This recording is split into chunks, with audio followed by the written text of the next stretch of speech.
Hey everyone, how's it going? It's Anthony Cosenza with CincyJungle.com and the Orange and Black Insider Bengals podcast. I hope that you're hanging in there. It's late for many of you on this Monday night as we try and break down the Bengals loss to the Steelers.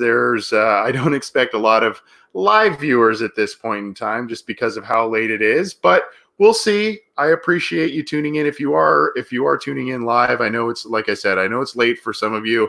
I'm on the West Coast and it is even a bit late for me, not as late as some of you. Now, unfortunately, there's just not a lot of positive to say about this one. This was a game that really was a pivotal game for the Zac Taylor regime. This was a pivotal game for the 2019 season. If the Bengals were to maybe sneak a win here, feel good about themselves, move towards the end, the middle part of their schedule, the end of the schedule, build some momentum and get some positive vibes going there. That did not occur by any stretch of the imagination. The Bengals could not do anything against the Pittsburgh Steelers, and it was awful. It was awful. I mean, there's no other way to put it. I'm going to be taking some of your comments, questions, that sort of thing. I'm already seeing Sterling Sherwood. We're by the way, I'm live streaming in our Orange and Black Insider YouTube channel, so go subscribe to that in case you're not part of that channel. Please subscribe to that. But I'm also live streaming on CincyJungle.com's Facebook page. So however you may be joining us, appreciate it. Like I said, I know it's late for you, some of you folks out there, and for everybody. But appreciate it. Sterling Sherwood, absolute embarrassment from the Facebook page there. Dave. Hi, Dave Wapner. Hey, Chris. And I see our good friend Sam Turner said I never miss a show. Here's the thing, guys. I try and be in my position at CincyJungle.com, and my position as the podcaster. I mean, I think we all know I'm a Bengals fan, and that's how I got into this side of things and this sports writing, sports podcasting, blogging business, if you will. Being that, I just have to preface that this was kind of and I won't go into detail, but this was kind of a difficult day, difficult early part of the evening for my family. There's just some issues going on, and some kind of just some tragedies and all that kind of stuff. I won't really go into it. This is a sort of thing in a game where you would hope that, from my perspective, you would find a respite where high effort, maybe even a win, all that kind of stuff. And this team just continuously knows how to let its fan base down. And that's really kind of the big takeaway here. We can talk X's and O's, and we will for a little bit. We can talk about a lot of things, but this is a game and this is a team that just continues to disappoint and continues to step on its own feet, continues to embarrass itself. This is a game tonight. This game is kind of obviously a microcosm of so many things with the Bengals, and really a microcosm of their rivalry with the Steelers. This game had a little bit of everything, and really the Bengals kind of started off on their scripted first drive. They looked pretty good. They ended up stalling out.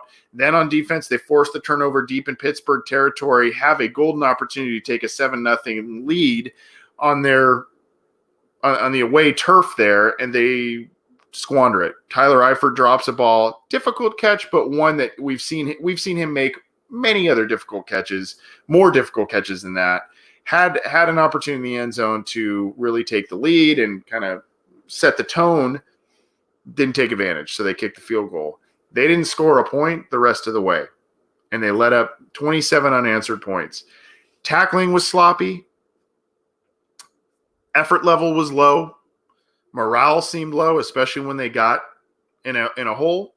They were completely out-physicaled, which is that may or may not be proper English, but they were completely out-physicaled by Pittsburgh, and I like to use that term because that's what this game, this rivalry, that's what this is about. It's about being physical. It's an emotional rivalry, and really, once it's usually a game that is won by momentum. You gain momentum and you try and not look back. And quite often, very much more often than not, Pittsburgh grabs that momentum and does not look back.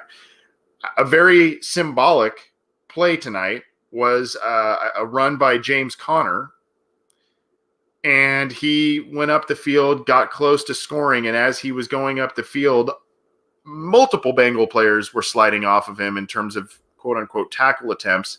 As they were doing so, James Conner steps on the face of Andrew Billings, or the side of the head of Andrew Billings. Andrew Billings is down hurt, and pan over to James Conner, and he's revving up the crowd as a Bengals player is laying down on the turf hurt. Now, the stomp on the head and the stomp, it wasn't intentional, I don't think.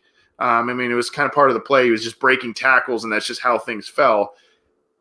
But it was just the mowing over of the Bengals players, the Bengals defense getting dominated, and then you look at him revving up the crowd, which is complete Pittsburgh. You know, that's just what they have always done. We saw it when Gio Bernard was hurt in the wild card game. Shazier and others were dancing, and this is they celebrate that sort of thing. So, and that, to me, I don't know, as a member of the Cincinnati Bengals, as a member of the Cincinnati Bengals coaching staff, as a member of the front office, I do not know how that does not drive you nuts. I don't know how you do not sit there and pound the table and say that's unacceptable. We can't lose this way. We can't continue to be embarrassed, and we can't continue to be embarrassed by our rival. We can't continue to be embarrassed by our rival on primetime television with the nation watching. That's what feeds these narratives about this team, about Andy Dalton, about everything about this team. That's what feeds this narrative, and it's not going away when you continue to lay these eggs on primetime television. I want to talk a little bit about Andy Dalton. For those who watched the Orange and Black Insider Bengals podcast that we do through CincyJungle.com, If you watched that last week, we kind of had I guess if you want to call it a come to Jesus talk about Andy Dalton and his status with this franchise. And really, we were kind of saying we're, a little bit fed up about some of the things we've watched. I went in a matter of a week to being slightly upset with Andy Dalton and his play, his missed throws, to I feel sorry for the guy. I feel so sorry for the guy. I believe there were 8 sacks given up tonight.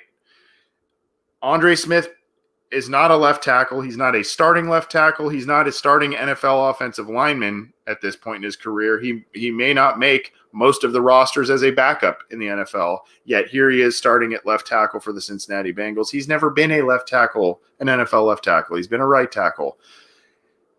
You have Bobby Hart, the Bengals' supposed prized free agent pickup that they really needed to get back so badly to man the right tackle spot. Gave up, I believe, 2 sacks, had a false start penalty and illegal hands to the face penalty.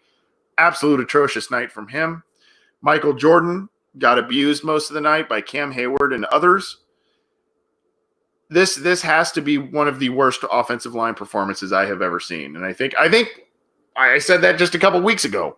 And this really has to take the cake in terms of the offensive line performance. Joe Mixon, there was another play, speaking of Andre Smith, there was a play in the third quarter. Joe Mixon gets a handoff. There was a guy diving at his ankles as he receives the handoff. And that player had I didn't see who it was. I'd have to go back and watch the film. But chances are it was probably Bud Dupree, because I believe that was the matchup there. But he was diving at Mixon's ankles as he received the handoff, 3-4 yards deep, and Mixon avoided that, and he had to kind of make a small miracle to even get a no gain or a 2-yard gain out of the play. So these are the types of things that we knew this offensive line was going to be pretty poor. We knew that it was going to be exceptionally poor without Cordy Glenn, without Jonah Williams in the lineup, and they have proven to be nothing short of they have not fallen short of those very low expectations that we held for that group. Linebackers, the same thing. You probably saw on CincyJungle.com, I put a post up winners and losers. Now, granted, look, I know we're not looking for winners, but I did put one, and that was Mixon, because he was frankly the only guy who looked like he came to play tonight. So if that bothers you, I'm not really going to apologize for that. He really was the one guy who came to play. But there are a whole list of losers. I mentioned the offensive line. Many of those members made that list. The one guy on defense that I put on there was Nick Vigil. And Nick Vigil had a couple of wow plays. He had 2 tackles for loss. He had a forced fumble early in the game. And, he had some of those wow plays. But as you look at the film in the second quarter, in the third quarter, when the Steelers started imposing their will, especially on the ground, doing some misdirection stuff, that wildcat stuff on, with Jalen Samuels in the game, as you saw that tide turning and you felt it, if you've watched the Bengals for any amount of time and you've seen any of these Pittsburgh games over the years, you have seen that script over and over again in terms of the second half, them feeding the running game, getting a lead, and just bouncing off tacklers left and right. Go back to Jerome Bettis if you really want a refresher on that one. But Vigil to me was out of position quite often. He missed some tackles. And it really just kind of highlighted the linebacker play. There was another play, a broken play. Mason Rudolph rolled out to his left, kind of floated a prayer ball up to his tight end down the sideline. Preston Brown was kind of there, didn't even look back at the ball. Tight end kind of dove and made a catch to convert a first down. So the weaknesses are the weaknesses, and they continue to be the weaknesses. I guess we just kind of felt that they would be able to mask some of those things like they kind of did in week 1. I think we all were kind of fooled saying, maybe this coaching staff is able to kind of play some chess, if you will, and mask some of these things, and they have not continued to do that after week 1. I see David Joseph here. Mixon was trying so hard, but Andy would shove the ball onto him and get left to the Wolves. Surprised he didn't get hurt. Our rival Devin K says our rival beat us with the wildcat and physical play. That's so embarrassing. Average Andy, Jason Sears says average Andy is horrible on prime time. Always got a smile on his face. I tell you what, Andy didn't have a smile on his face tonight. If you watch that game tonight, he did not have a smile on his face. He slammed his helmet down in frustration. He was visibly upset throughout most of the game. Some of those were on, the turnovers. He had a fumble that was a sack fumble. You got to get rid of that football. He threw a bad interception in the end zone. But the thing with Dalton, I want to go back to him for a second. The thing that bothers me is he has regressed in terms of some bad habits. He has picked up habits where it's not really all his fault. I mean, it's the offensive line's fault, and therefore it's the coach's fault, and it's the front office's fault for not giving him the proper pieces to work with. This was a team. We've said this a bunch of times. This team has said we're committed to Andy Dalton. We're committed to building around him, getting him the talent, and kind of recreating 2011 through 2015. That's what they said they wanted to do, especially under Zac Taylor. Well, they have not lived up to their end of the bargain. They have not lived up to their end of the bargain. The team has not in terms of supporting Andy Dalton. But unfortunately, what we're seeing now is we're seeing Andy Dalton get skittish in the pocket. He has happy feet. There are times where he senses pressure when it's not there. It's hard not to think that way when your offensive line lets up 8 sacks in a game. But he's sensing pressure that isn't there. There are times when he does avoid pressure. He rolls out and kind of throws the ball away. He doesn't look downfield necessarily to create a play. And sometimes when he does, he makes a poor throw. So there's not really much positive coming out of the quarterback position at this point after some nice things we saw in the first week and some things under Zac Taylor. I'm seeing some stuff. Stray Strength 650 in the YouTube chat. Trade AJ Green for Trent Williams straight up. Put Jonah at right tackle and Glenn at left guard when they're healthy. I mean, unfortunately, the Glenn Jonah Williams thing. We probably would not be having this conversation not only about the offensive line, but maybe even a loss tonight if those two guys were in the lineup playing at least average football, if not better, which we would like to think that they both can. We would not probably be having this conversation, but unfortunately, that's not the case. Unfortunately, the Bengals put a lot of eggs in the Bobby Hart basket. That's not working out for them, and they have not invested properly in critical areas. And if they have used high capital, it's either bust or injured guys. So, I don't. They just failed in the execution of things, and it shows on the field. It shows in the roster that they're putting out. This tonight was very shades of mid 90s, early 2000s pre-Marvin. And not just the offense, it was everything. The coach looked quite rattled on the sideline, Zac Taylor. The defense was inept. The offense was inept. And you've got kind of on offense, you've got kind of a chicken or the egg thing going, right? I mean, is it just a lack of creativity and just a lack of execution because of poor coaching, Jim Turner, Zac Taylor and company? Or is it the fact that they can't do much because of the limitations on this offensive line? Is it both? That's something that remains to be seen once some of these guys come back. Scott, I think it's Scott Eichenhauer says they've taken years off my life. Yes. And like I said, I kind of shared a tiny bit of a personal aspect at the beginning. You would kind of think that these kind of things would be a respite from life, and the Bengals just continually know how to crush your spirit. I don't know how to explain it. And from here, folks, for those that are maybe optimistic in terms of the immediate future, the being competitive in 2019, obviously teams can turn around, bounce back, and play much better than they did after a blowout. Heck, the Bengals did it in week 3 after the embarrassment in week 2. But there is basically in recent history, 0% of 0-4 teams have made the postseason. So I don't think we can expect that. Even for the glaring optimists out there, I don't think that is going to be something that you can expect. Well, I'll be here for a couple more minutes, and then we'll get out of here. I know it's late for quite a few of you. Again, I'm Anthony Cosenza. If you're not familiar with me, I'm with CincyJungle.com and the Orange and Black Insider Bengals podcast. Thanks for tuning in late tonight, especially after such a just poor performance by the Cincinnati Bengals. If you're new to Cincy Jungle, keep it definitely to the site for news, opinions, analysis, breaking news, injury news, all that stuff.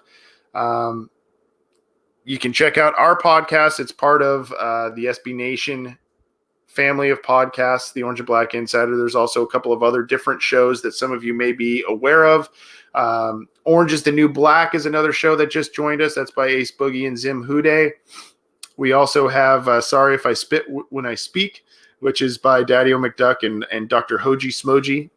That's another show on there.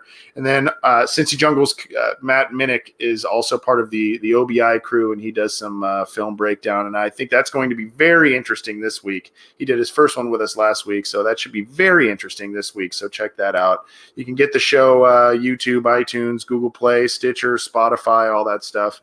Check it out how you can. Appreciate the support. I know I know sometimes it's not overly easy listening to podcasts and whatnot after being so frustrated and seeing the team go 0-4, but we appreciate the support definitely, both at Cincy Jungle and through our show. I'm looking at some comments here, both on Facebook and the YouTube channel. Tommy McGill, wow, someone who knows football, refreshing. Andy doesn't have a chance out there. I don't know if that was a compliment to me, but if it was, I'll take a pat on the back and take that one. Thanks, Tommy. I'm seeing a lot of stuff about Mike Brown. Jason Sears, Mike Brown wins regardless. He's still collecting money. Spend some cash, bring in some help, please. Absolutely. I saw one earlier. I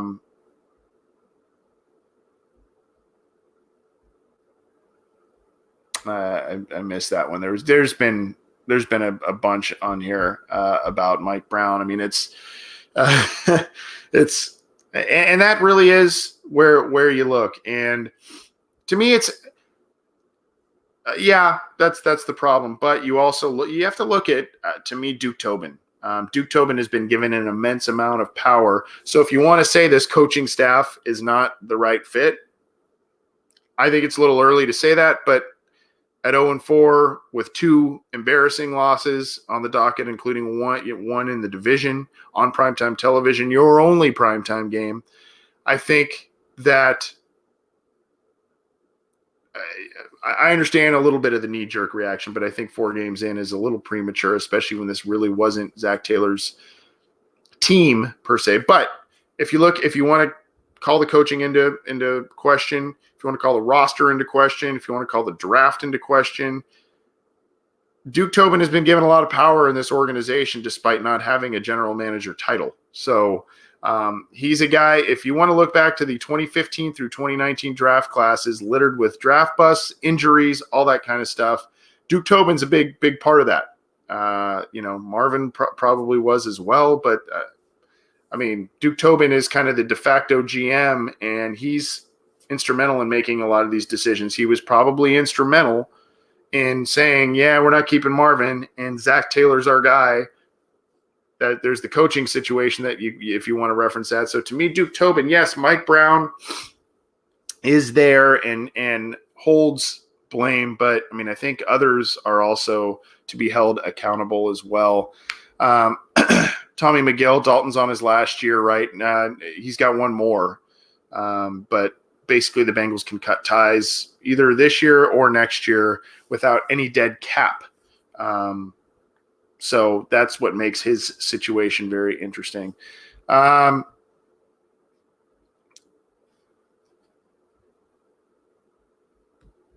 Going from here, I don't really know exactly, obviously I don't have a crystal ball. I don't really know how the rest of this year is going to play out. Is it going to be this week-to-week roller coaster where, hey, close game, oh my gosh. Hey, close game, oh, wow, this is terrible. That very well could be the case. Right now, it's hard for me to. Going into this season, I was kind of saying, well, the Bengals might be in that 7-9 win range, and most of their wins would probably come at the end of the year. I still think the wins that they will get will probably come later in the year as this team begins to gel, the coaching staff gets more experience, all of that. But I find it hard to believe that this team will win at this point more than 3 to 5 games, given what the performance they're putting on the field, the injuries they've suffered tonight. John Ross gets hurt. Tyler Boyd looked like he was gimpy as well. AJ Green reportedly still a couple of weeks away. Cordy Glenn seems to be improving very, very slowly. So who knows if that means next week? Who knows if that means the week after? A lot of key injuries. We mentioned Williams, obviously, but this is what you see. There are a number of factors at play here for this 0-4 start. This is coaching inexperience.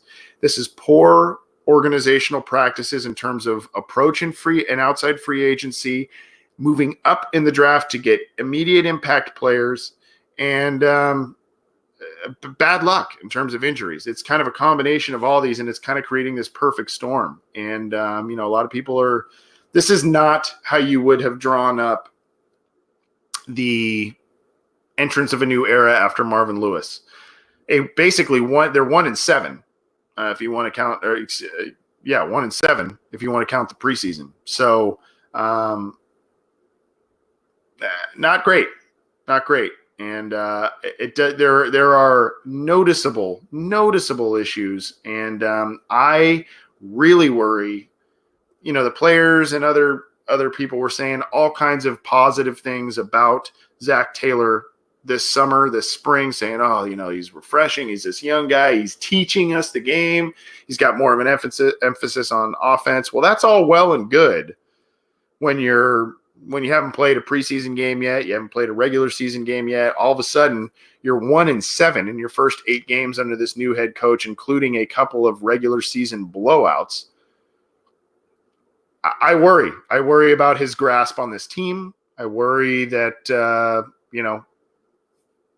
I worry about a lot of things. I did see some other comments about coaching. The defensive play calls were awful. One of the things I found very interesting in a negative way on defense by Lou Anarumo was his decision to drop Sam Hubbard, arguably their best pass rusher this year. He was dropped into like a mid-zone coverage at least 2, if not 3 times, and it usually, hurt the Bengals. So I didn't understand that one. I don't know if that was just, again, masking the deficiencies in the middle of the defense, but not a sound game plan on that aspect. Unfortunately, I've seen quite a bit of regression from the safeties, Bates and Sean Williams. I've seen a little bit of regression from William Jackson. I don't know. This team is just not taking steps in the right direction. And we kind of felt that this season was about building, was about taking kind of baby steps and doing some things. But they are, anytime they take a step forward, it's about four or double-digit steps backward. So, we'll see if that changes, but not not looking likely, unfortunately. Chris Weston Anthony for Bengals head coach next year. Yeah. I appreciate that. I don't know if that was sarcastic or not, but I appreciate that, but I am not qualified for that job.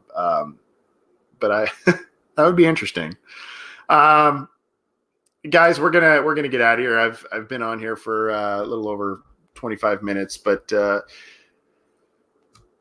I'd like to say, better days are ahead, and I think they are. It just may not be as soon as we would like. It may not be with some of the personnel that you would like to see spearhead this turnaround.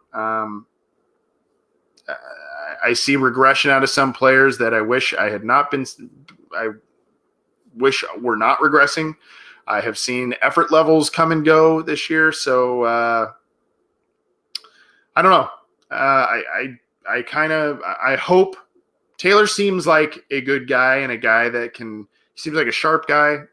I hope that he can kind of turn this thing around. I think as a person, you got to root for Andy Dalton. He's one of the league's nice guys, and you hope he does well, but this is not moving in the right direction right now. And I don't know if a healthy Cordy Glenn, a healthy Jonah Williams, a healthy AJ Green, and others really would make a huge impact. I said earlier that, we may not be talking about a loss here with Jonah and Glenn in the lineup. That's possible.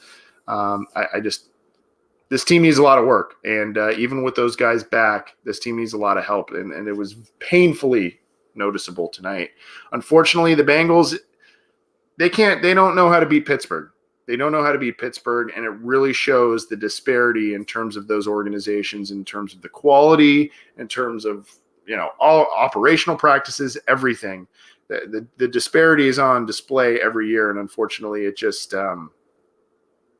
it's pretty sad to watch from a Bengals perspective. And hopefully they figure out a way to turn this around. A lot of things have to change. That's kind of the bottom line here. Anyways, thanks so much for tuning in tonight, guys. See some kind words in the live Facebook chat, talking about some personal stuff. Appreciate it. Appreciate everybody tuning in. Appreciate you guys downloading this show, and keep it to our site, keep it to our podcasts, and hopefully we're providing some entertainment value that the Bengals are not with their on-field stuff, and hopefully that changes as well. So enjoy the rest of your week. We'll keep it with you. Keep it at cincyjungle.com for news, opinions, analysis, and all of that. I'm Anthony Cosenza. We'll see you next time.